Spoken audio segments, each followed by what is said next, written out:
Fall is here, so let's make the cinched ear warmer. This ear warmer I made on my 48 needle Sentro circular knitting machine, but you can also make it on the 40 needle as well. The yarn I'm using is I love this yarn, the Super Soft Super Saving in the color Brights. This is a number 4 100% acrylic yarn. It is a little bit on the thicker side, so tension on this is going to be really important so you don't get a lot of tuck stitches or drop stitches with this yarn. So let's get going making our ear warmer. To start, we need to cast on our yarn on the machine. I like starting at the white needle, which is my 48th needle, because it's a nice visual for me for starting and stopping each row. Remember, for everyone that's going under the needle, you want to make sure the needle is hooking the yarn and pulling it down into the machine. And then you don't want it too tight and you don't want it overly loose either. Your cast on needs to be just right, kind of like Goldilocks. Now the yarn's going to go all the way down into our yarn holder. You want it seated all the way into the front. It kind of looks like a little tongue all the way through the back.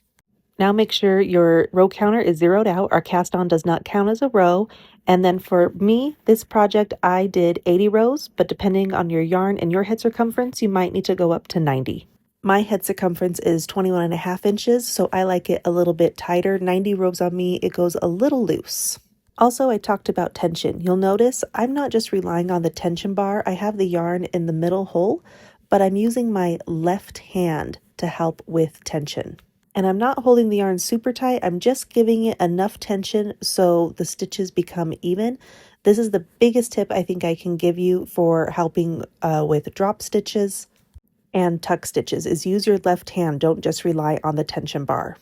Now, if you seem to be getting a ton of tuck stitches or if your machine is ever popping or grinding, either your cast on was too tight or the yarn you're using is too thick. Really thick number 4 weighted yarns, which are worsted yarns, or bulky number 5 weighted yarns, I can never get a bulky number 5 to work.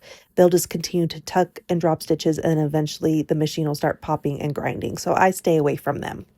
Once all the rows are cranked out, now we're going to cast off. You're going to take the yarn out of the yarn holder and put it into the middle of the machine. And then I leave a little bit of a long tail. And then I put the end of the yarn on a large eye needle or a darning needle. And then I pick up 1 stitch at a time shown here. I've sped it up a little bit because it takes a little bit of time, but I do 1 needle at a time. Prevent from dropping the stitch when I'm taking it off those 2 small pegs and having to fix that. Also for me, I find it easier to remove the project on the right side of the machine. Now the project is off of your machine. We are going to do pretty much like a beanie hat in a way. We're going to cinched close both ends of our project. So doing the standard cast on and cast off like we did, this makes a cinched or a drawstring effect. So it's turned over to the knit side, and then I like to take my darning needle and just run a few stitches back and forth to keep that hole closed where we've cinched it down, and then I do a little knot to secure down that tail end of that yarn.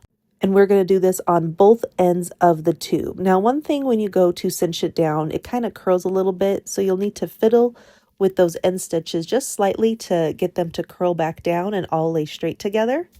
But then on the other side, I just do the same thing. Once it's stitched down, take your darning needle, run a few stitches back and forth to secure it down, and then knot it into place. Once both sides of the tubes are closed, now we take the tail ends of both of those pieces of yarn on either side, and we're going to do a few knots just to knot it close together. So just a couple hand over knots to tighten it down.